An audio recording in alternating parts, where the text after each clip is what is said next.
Hello dear student, स्वागत है आपका आपके अपने चैनल पे। हम सबका कोचिंग लाइक कीजिए, सब्सक्राइब कीजिए और शेयर कीजिए ताकि हर बच्चे को लाभ मिल सके। चलिए आज हम चलते हैं क्लास 10 मैथ में, मैथ का चैप्टर नंबर 2। देखिए चैप्टर नंबर 2 का नाम है बहुपद। सबसे पहले कुछ मेन बातें अपन पढ़ लेते हैं जो एग्जाम में पूछे जाती हैं, ठीक है ना। ये एग्जाम में कहीं ना कहीं ऑब्जेक्टिव तौर पे पूछी जाती है।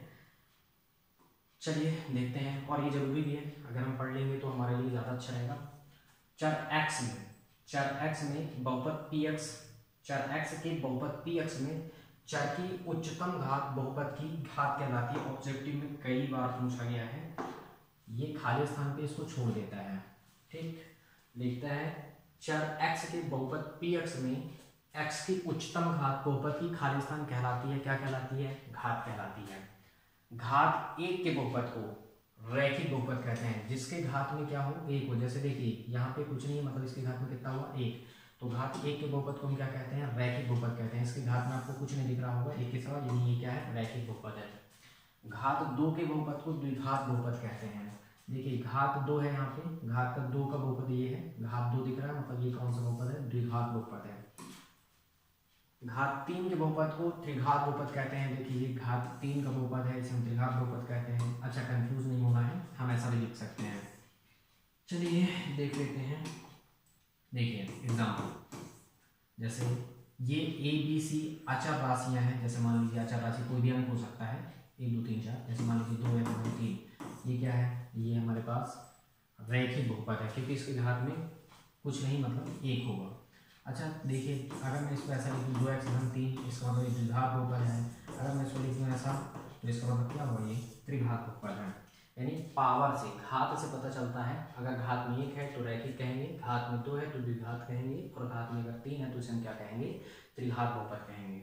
देखिए एक पद वाले बहुपद को एक पदी कहते हैं। जैसे इसमें देखिए एक पद है, मतलब ये एक पदी है, जिसमें एक पदी है, एक पदी है, तीन कितने पद हुए? 2 पद। अच्छा एक बात ध्यान रखना है, प्लस माइनस से क्या होता है? पदों की संख्या काउंट होती है, गुणे से नहीं होता। यहाँ पे ये कोई चिन्ह मतलब गुणे का, एक गुणे x लिखा है कहने का मतलब। यानी ये क्या है आपके पास, अगर हम देखें तो ये एक पद है और ये दूसरा पद है। यानी दो पद वाले बहुपद को हम क्या कहते हैं? द्विपद कहते हैं या द्विपदी कहते हैं। इसमें 1 2 3 तीन पद है, यानी हम क्या कहेंगे? तीन पद वाले बहुपद को क्या कहते हैं? त्रिपद कहते हैं। ठीक, चलिए और देखते हैं कुछ चीज़ों को। ठीक, जैसे क्लीन कर देते हैं, ये आपके समझाने के लिए था। बाकी अब सारी चीज़ें आपको पीडीएफ के तौर पे मिल जाएंगी।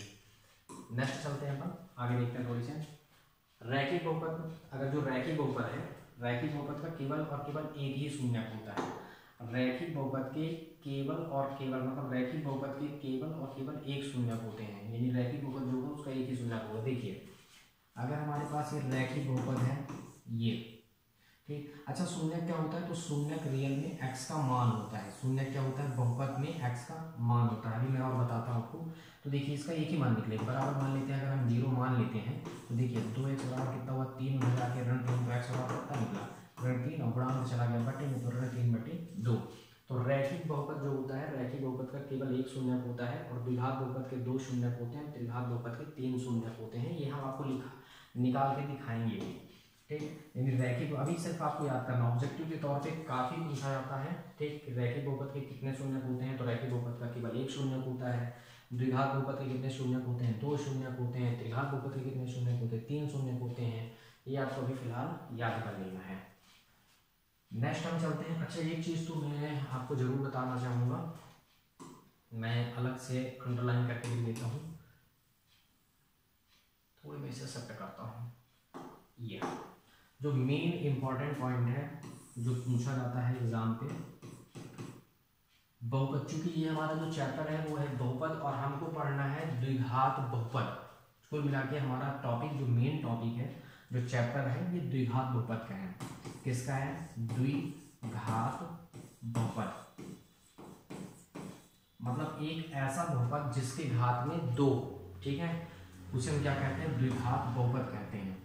तो द्विघात बहुपद को हम ऐसा भी लिख सकते हैं, क्योंकि बहुपद को आप पढ़े भी होंगे 9th में कि हम px के रूप में लिखते हैं। तो क्या हो गया? हम इसे ऐसे लिख सकते हैं ax² प्लस का bx और प्लस का c, हम ऐसा लिख सकते हैं। बहुपद को, द्विघात बहुपद को। या तो आप ऐसे द्विघात बहुपद ऐसा भी आप देख सकते हैं कि लिखा हो सकता है ax प्लस का bx प्लस का c। हाँ, एक बात ध्यान रखने वाली बात यह है कि बहुपद को आप px लगा के लिख सकते हैं। आप चाहे तो इसे अंडरलाइन कर लीजिए, यहाँ पे ब्रैकेट में डाल लीजिए। बहुपद के लास्ट में कभी भी जीरो नहीं लगा होता है। बहुपद में लास्ट में क्या नहीं आता है, शून्य नहीं आता है। अगर आप लास्ट में शून्य लगा देंगे तो बहुपद नहीं बल्कि वो द्विघात समीकरण कहलाएगा। तो द्विघात बहुपद क्या है, A X square plus B X plus क्या है सी। अच्छा, आप बताएंगे जहां a does not equal zero है, a कभी भी शून्य नहीं हो सकता। आप सोचिए अगर ये शून्य हो जाएगा तो क्या आपको, अगर देखिए मैं इसको ऐसे बंद करता हूँ थोड़ी देर के लिए, क्या मैं इसे बंद किया तो आपको क्या दिख रहा है, बी एक्स प्लस सी। द्विघात दिख रहा है, घात दो दिख रहा है, नहीं दिख रहा तो द्विघात बहुपद कहाँ से आया। इसका मतलब क्या हुआ, अगर हम देखें ये दोनों शून्य हो सकते हैं, बी और सी शून्य हो सकता है, चल जाएगा। लेकिन देखिए जो बी और सी के शून्य होने पर भी क्या होगा, आपको एक्स स्क्वायर तो दिखेगा ना, घात में दो तो दिख रहा है ना। इसका मतलब क्या हुआ कि कभी भी ए क्या नहीं हो सकता है, शून्य नहीं हो सकता है। ये आपको विशेषता क्या करना है, ध्यान रखना है। ए क्या नहीं हो सकता है, शून्य नहीं हो सकता है। अच्छा, हम द्विघात बहुपद है तो हम इस, अच्छा ये द्विघात बहुपद का स्वरूप कहलाता है, रूप या स्वरूप के नाम से जाना जाता है। इसे हम क्या कहते हैं, द्विघात बहुपद का स्वरूप। चलिए मैं इसे नीचे ही शिफ्ट कर देता हूँ।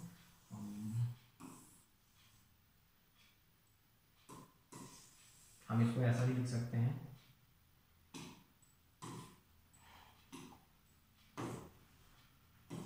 स्वरूप। द्विघात बहुपद का स्वरूप किस रूप में दिखता है, मिलता है स्वरूप देखने के लिए किस रूप में दिखता है। पेपर में आता भी है, एक आध नंबर में पूछ लेता है। ठीक, ये है स्वरूप, हम नीचे लिख देते हैं।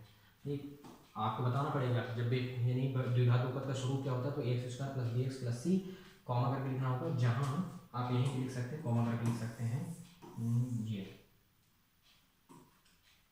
जहां ए डज नॉट इक्वल जीरो है। अच्छा, हम उसको इस रूप में यूज करेंगे, पी एक्स बराबर, ऐसा भी हम लिख सकते हैं द्विघात बहुपद को। ठीक, जहां ए एक्स यानी कि ए कभी भी शून्य नहीं हो सकता है। ये वो। नेक्स्ट हम कुछ चीज़ें और देखते हैं जो आपके लिए जरूरी है, सबसे महत्वपूर्ण है। देखिए ग्राफ एक्स अक्ष को जितने बिंदु पर काटती है, ठीक है, ग्राफ जो होगी एक्स अक्ष को जितने बिंदु पर काटती है, आपको याद कर लेना फिलहाल, ग्राफ एक्स अक्ष को जितने बिंदु पर काटती है शून्य की संख्या उतनी होगी। इसके सवाल में भी अपन हल करेंगे। ग्राफ एक्स अक्ष को जितने बिंदुओं में काटती है, जितने बिंदु में काटती है, शून्यकों की संख्या उतनी ही होती है। शून्यकों की संख्या कितनी होगी, उतनी ही निकल जाएगी जितने बार वो काट लेगी। जैसे मान लीजिए सपोज है ग्राफ एक्स अक्ष को, एक्सिस आप पढ़े हैं, ये क्या हुआ, एक्स अक्ष हुआ, ठीक है। कोई ग्राफ ऐसे एक्स अक्ष को काट रहा है, 1 2 3 4 5, 5 बिंदु पे काटा, मतलब शून्यकों की संख्या कितनी हुई, 5 हुई।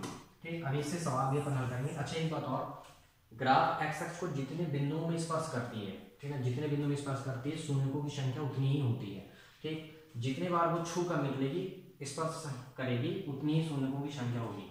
अच्छा, शून्य क्या होते हैं, बच्चे कंफ्यूज होते हैं, हमेशा बच्चे कंफ्यूज रहते हैं कि शून्य क्या है, शून्य क्या है। ध्यान से सुनिए, शून्य का नॉर्मल भाषा में अगर मैं कहूँ तो कुल मिला के बहुपद। ठीक, बहुपद में एक्स का मान ही है। ठीक, देखिए शून्य क्या होता है, शून्य बहुपद में एक्स के वे मान होते हैं जो बहुपद को संतुष्ट करते हैं। यानी कोई बहुपद है, जैसे मान लीजिए फॉर एग्जांपल, मैं एग्जांपल यहाँ पे मैंने रख लिया है। जैसे मान लीजिए हमारे पास एक एग्जांपल है, ये बहुपद है px। ये हमारे पास बहुपद क्या, px बराबर क्या दिया गया, बहुपद को px से लिखना है, px qx tx।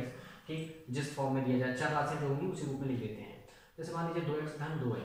अच्छा, यहाँ पे x का ऐसा कौन सा मान रखे जो संतुष्ट कर रहा हो, तो देखिए x का मान हम -1 अगर रखते हैं तो -1 रखने पर क्या होगा, -1 जब हम पुटअप किए तो यहाँ से 2 × -1 हो गया, और मल्टीप्लाई किए तो -2 + 2 यानी क्या हो गया 0, यानी संतुष्ट हुआ। 0 मतलब संतुष्ट हुआ, मतलब -1 रखने पर क्या होगा, ये बहुपद संतुष्ट हुआ।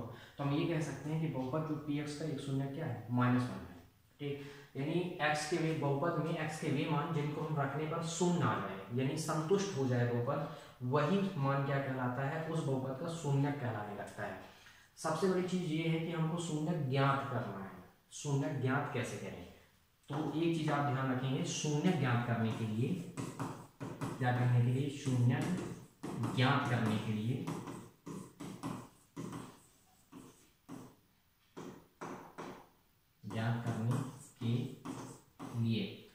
आपको px को क्या करना होगा, 0 के बराबर मानना होगा।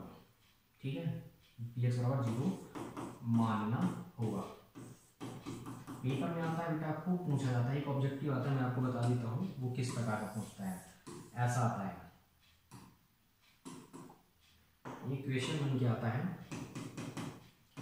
ax प्लस बी के शून्य बताइए, शून्य हैं, 4 विकल्प रख देता है।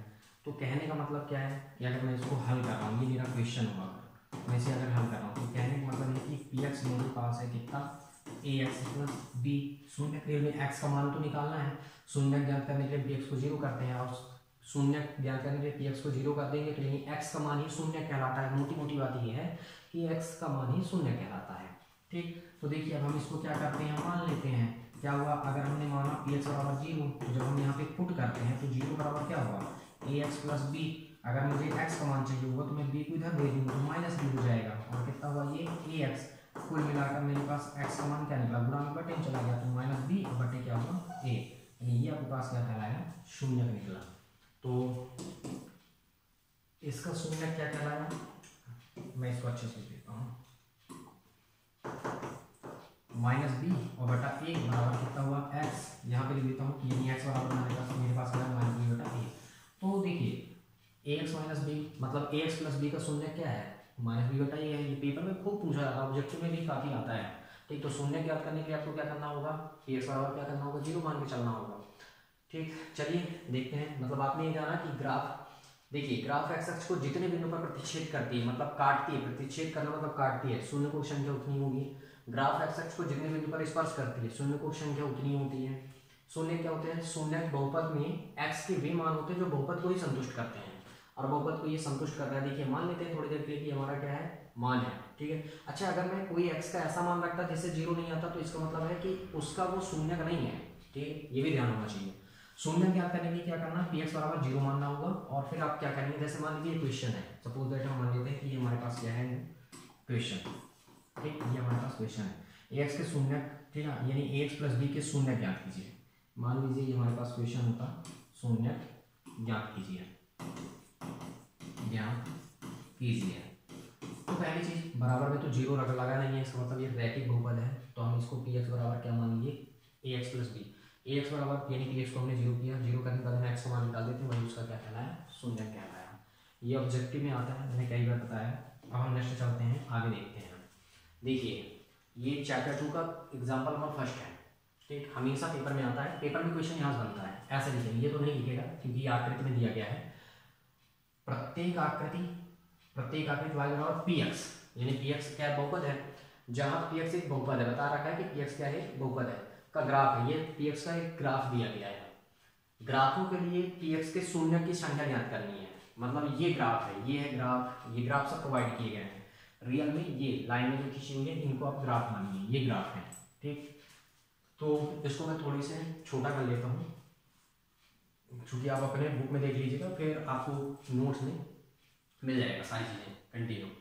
तो चलिए हम थोड़ी सी इसको छोटा करते हैं, और मैं इसको रखता हूँ साइड पे, और इसको कर दिया मैं ये, और ये हो गया मेरा साइड पे। ठीक है, ध्यान से देखिए आप, इसको लिखना कैसे। अच्छा, ये क्वेश्चन 1 नंबर में भी आ सकते हैं, और ये क्वेश्चन 2 नंबर में भी आ सकते हैं। अगर 1 नंबर में आया तो सीधे आप शून्य की संख्या बताएंगे, और अगर 2 नंबर में आया तो आप हल करते समय ग्राफ भी बनाएंगे, उसके बाद आप शून्य बताएंगे।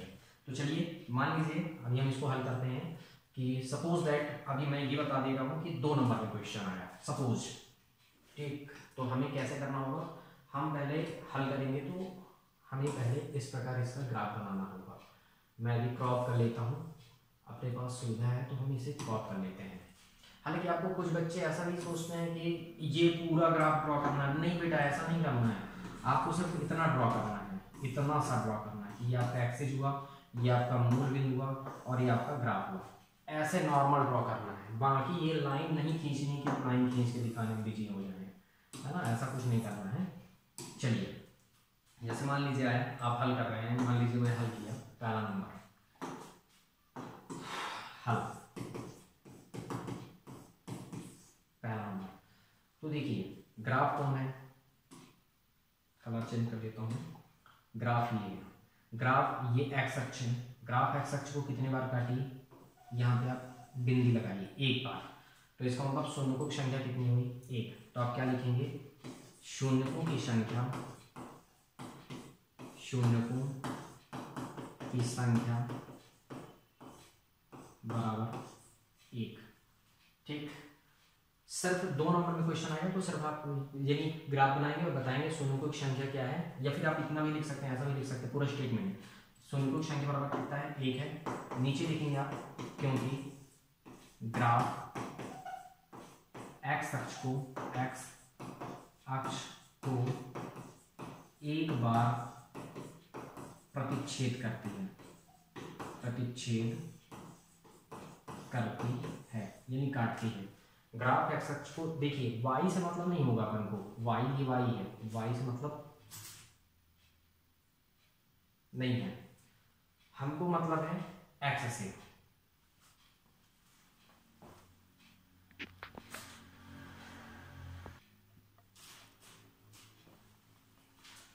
हमको केवल किससे मतलब है, एक्स से। हमको वाई से मतलब बिल्कुल भी नहीं। देखिए ये वाई है, वाई को काटता है, इससे कोई फर्क नहीं पड़ता। ठीक, तो ये हमारा कहलाया पहला नंबर है। देखिए ये हमने कर दिया पहला नंबर। अच्छा, अब मैं ग्राफ में यहीं पे आपको डायरेक्टली लिख के दिखा देता हूँ, सबसे बेस्ट तरीका है।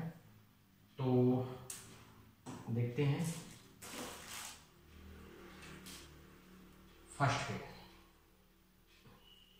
देखिए पहला तो हो गया। अब यहाँ पे आपको दिख जाएगा, खुद ही दिखेगा कि यहाँ पे एक बार ये काटा, आप चाहे तो मैं टिक कर रहा हूँ, एक बार ये काट रहा है, एक बार ये एक्स अक्ष को 2 बार काटा, तो आप क्या बता सकते हैं, सेम लिखेंगे आप कि शून्यकों की संख्या कितनी है 2 है, क्योंकि ग्राफ एक्स अक्ष को कितनी बार प्रतिच्छेद कर रहा है 2 बार प्रतिच्छेद कर रहा है। अगर इसका सेकंड आंसर लिखना होगा तो आप सेकंड आंसर में ग्राफ बनाने के बाद लिखेंगे। ये सेकंड नंबर आप क्या लिखेंगे, मैं इसको कॉपी कर लेता हूँ फिलहाल, ठीक, और मैं इसे लिख देता हूँ बहुत, ये कि हमारे पास अब शून्यकों की संख्या कितनी हमारे पास 2 है। शून्यकों की संख्या हमारे पास कितनी हुई 2, क्योंकि ग्राफ क्या कर रहा है, क्योंकि ग्राफ एक्स अक्ष को कितने बार प्रतिच्छेद कर रहा है 2 बार, तो मैं यहाँ पे एक बार को क्या कर देता हूँ 2 बार। ठीक, तीसरा नंबर अगर हम देखें तो देखिए तीसरे नंबर में अगर आप देख रहे हैं तो तीसरे नंबर में क्या आपको देखने को मिल रहा है, एक बार यहाँ पे प्रतिच्छेद किया, एक बार यहाँ पे प्रतिच्छेद किया, एक बार यहाँ एक्स अक्ष को, ये एक्स अक्ष है दिख रहा है, एक्स अक्ष को कितने बार प्रतिच्छेद किया 3 बार। इसका मतलब क्या हुआ कि शून्यकों की संख्या कितनी हुई, तो शून्यकों की संख्या हुई अपने पास कितनी 3। मैं इसको फिर से मिटा देता हूँ और मैं यहाँ पे लिख देता हूँ कि शून्यकों की संख्या के बराबर कितनी है 3, क्योंकि ग्राफ एक्स अक्ष को 3 बार प्रतिच्छेद करती है। अच्छा, चौथे नंबर में देखते हैं तो यहाँ पे एक्स अक्ष को केवल 1 बार प्रतिच्छेद किया है, तो इसका मतलब क्या होगा, हम ये लिखेंगे कि शून्यकों की संख्या, फिर से मैं कॉपी कर लेता हूँ समय बचाने के लिए, यहाँ पे ये, और अब देखिए शून्यकों की संख्या आपके पास कितनी है 1 है, तो जब शून्यकों की संख्या 1 है यानी ग्राफ एक्स अक्ष को कितनी बार प्रतिच्छेद कर रही है 1 बार प्रतिच्छेद कर रही है। फिर है 5वें नंबर पे आते हैं। अच्छा देखिए, स्पर्श करके निकालिए, मतलब स्पर्श मात्र एक बिंदु पर होता है, तो यानी शून्यकों की संख्या कितनी हुई 1, तो आप बताएंगे कि शून्यकों की संख्या यहाँ पे आप बता सकते हैं कि शून्यकों की संख्या कितनी कहलाई, कॉपी कर लेते हैं, शून्यकों की संख्या कितनी है 1 है, क्योंकि ग्राफ हम लिखेंगे नीचे, क्योंकि ग्राफ एक्स अक्ष को एक बार स्पर्श करती है, मतलब छू करने के लिए स्पर्श करती है, एक बार स्पर्श करती है। अच्छा, इसमें शून्यकों की संख्या देखते हैं 6वें नंबर पे, एक बार यहाँ काटी, एक बार यहाँ काटी, एक बार यहाँ, एक बार यहाँ, मतलब यहाँ 4 बार, यानी शून्यकों की संख्या को मिला के कितनी हुई, शून्यकों की संख्या हमारे पास कितनी निकल गई यहाँ पे 4। तो चलिए हम इसको कॉपी कर लेते हैं और यहाँ पे लिख देते हैं कि 6वां नंबर अपने पास क्या कहलाएगा कि शून्यकों की संख्या हमारे पास है 4, क्योंकि ग्राफ एक्स अक्ष को जितने 4 बार प्रतिच्छेद करती है। मैंने आपको बताया कि ग्राफ एक्स अक्ष को जितने बार प्रतिच्छेद करेगी शून्यकों की संख्या उतनी ही होगी। अगर 2 नंबर पे आता है तो आप पहले ग्राफ भी बनाएंगे और उसके बाद उसके नीचे स्टेटमेंट लिखेंगे, और अगर 1 नंबर में क्वेश्चन आता है तो सिर्फ आप एक शब्द में बताएंगे कि शून्यकों की संख्या मात्र 1 है, 1 2 ऐसे लिख देंगे। यहाँ पे जैसे 1 बार काटा तो शून्यकों की संख्या 1 है, 2 बार काटा तो 2 है, स्पर्श किया तो 1 है, ठीक है, ये सब आप बता सकते हैं। अच्छा, इसके बाद हम आगे चलते हैं 2.1 में भी चलते हैं, इसको भी खत्म करते हैं आज। 2.1 अगर हम 2.1 में देखते हैं सेम वही चीज़ है, आप बता सकते हैं, उसी हिसाब से लिखना भी है, आप बता सकते हैं, आपके लिए आसान भी है। ठीक, क्या बता सकते हैं, देखिए क्या एक्स अक्ष एक बार भी प्रतिच्छेद हुआ नहीं हुआ, मतलब शून्यकों की संख्या 0 है, यहाँ पे कितने बार हुआ, एक बार। मैंने यहाँ पे ऐसे दिन भी आप भी लगा सकते हैं कि शून्य को संख्या 1, यहाँ पे शून्य को संख्या कितनी हुई 3, क्यों, क्योंकि एक्स अक्ष कितने बार प्रतिच्छेद हुआ 3। यहाँ पे कितना हुआ 2, क्यों कितने बार हुआ 2 बार। यहाँ पे 1 2 3 4, 4 है शून्य को संख्या। यहाँ पे 1 2 3, क्योंकि एक बिंदु पर प्रतिच्छेद कर रहा है, दो बिंदुओं को क्या कर रहा है, स्पर्श कर रहा है। ठीक, तो चलिए स्टेटमेंट तो सेम आपके पास बुक में आप देख लीजिएगा भी, और मैं इसे फिलहाल छोटा सा थोड़ी सी बड़ा करके लिख देता हूँ। लिखने का तरीका सेम रहेगा। पहले नंबर में हम लिखेंगे, चलिए लिख देते हैं पहले नंबर पे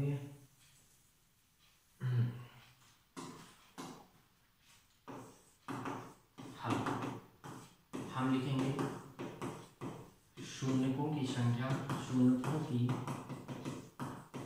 संख्या बराबर 0। क्यों है 0, क्योंकि ये जो ग्राफ है, देखिए ये ग्राफ है, ग्राफ एक्स अक्ष को एक बार भी प्रतिच्छेद नहीं करता, क्योंकि ग्राफ एक्स अक्ष को प्रतिच्छेद नहीं करता है, प्रतिच्छेद नहीं करता है। ये पहला नंबर हुआ। मैं इसको यहाँ पे लिख देता हूँ, सिद्ध कर देता हूँ। सेकंड नंबर, शून्यकों की संख्या 1 होगी, क्योंकि एक ही बिंदु पर स्पर्श कर रहा है, तो आप यहाँ पे लिख सकते हैं शून्यकों की संख्या बराबर 1। क्योंकि क्यों है, क्योंकि ग्राफ एक्स अक्ष को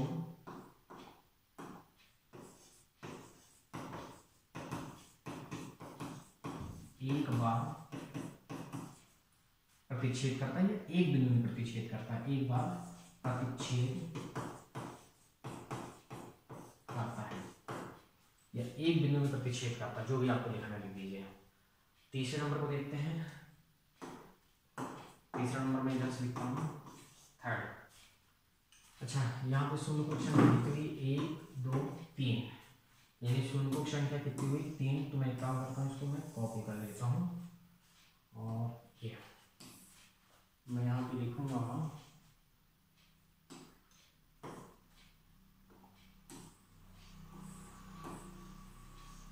कि शून्यकों की संख्या है अपने पास 3, क्योंकि 3 बार प्रतिच्छेद करती है, और ये मेरे पास हुआ थर्ड, और मैं इसे सेट करता हूँ ऊपर। उसके बाद मेरे पास, इसको फिर से कॉपी कर लेता हूँ मैं। अब ये मेरे पास हो जाएगा चौथा। चौथे नंबर में आपके पास आ जाएगा शून्यकों की संख्या कितनी है, आप देख सकते हैं चौथे में शून्यकों की संख्या 2 है, क्योंकि ग्राफ एक्स एक्स ग्राफ को 2 बार प्रतिच्छेद करता है। ठीक, उसके बाद है तुम्हारे पास, फिर से मैं कॉपी कर लेता हूँ, क्योंकि कॉपी तो करना ही पड़ेगा, बार बार लिखने की अपेक्षा आपको लिखना पड़ेगा बेटा, और आप लिखेंगे। मैं इसका यहाँ से कलर चेंज कर लेता हूँ थोड़ी से, और ये हो गया हमारा 5वां नंबर। और यहाँ पे शून्यकों की संख्या आप देख सकते हैं, शून्यकों की संख्या कितनी है 1 2 3 4, यहाँ पे शून्यकों की संख्या 4, क्योंकि ग्राफ एक्स अक्ष को 4 बार प्रतिच्छेद करता है। अच्छा, छठवें नंबर में देखते हैं शून्यकों की संख्या। तो शून्यकों की संख्या अगर हम देखें तो कितनी बेटा, और शून्यकों की संख्या आप देख सकते हैं आप, एक ये हुआ,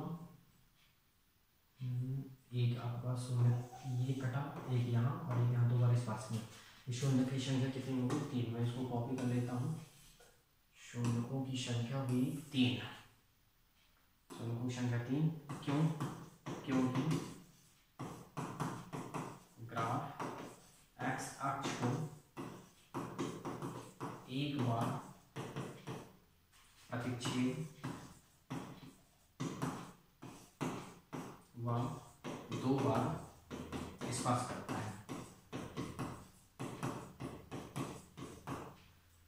अच्छा, एक चीज बता देता हूं मैं आपको, स्पर्श करने का मतलब मात्र वो एक बिंदु पर ही काट सकता है, ठीक है, क्योंकि कोई भी ग्राफ सिर्फ अगर स्पर्श करके निकल रहा है, मतलब मात्र एक बिंदु पर ही वो क्या कर रहा है, स्पर्श करता है। इसके अतिरिक्त वो कहीं स्पर्श नहीं करता है। इस चीज़ के बारे में आपको चैप्टर 10 में बताया जाएगा। चैप्टर 10 में भी है स्पर्श में मतलब कोई भी बिंदु सिर्फ एक ही भी बिंदु पर स्पर्श करती है। ठीक, तो ये था आपका संपूर्ण हल, और इसके बाद हम नेक्स्ट डे चर्चाएं करेंगे, ठीक है, या नेक्स्ट डे चर्चाएं करेंगे अपन 2.2 के बारे में, जो लगभग लास्ट होगा। थैंक यू डियर, आज के लिए बस इतना ही। आप पढ़िए इसे और नोट्स बनाइए, प्रॉपर बनाइए और अच्छे से सारी चीज़ों को समझिए। अगर कोई चीज़ समझ में नहीं आती तो आप कमेंट जरूर करिए, ठीक है। Thank you dear.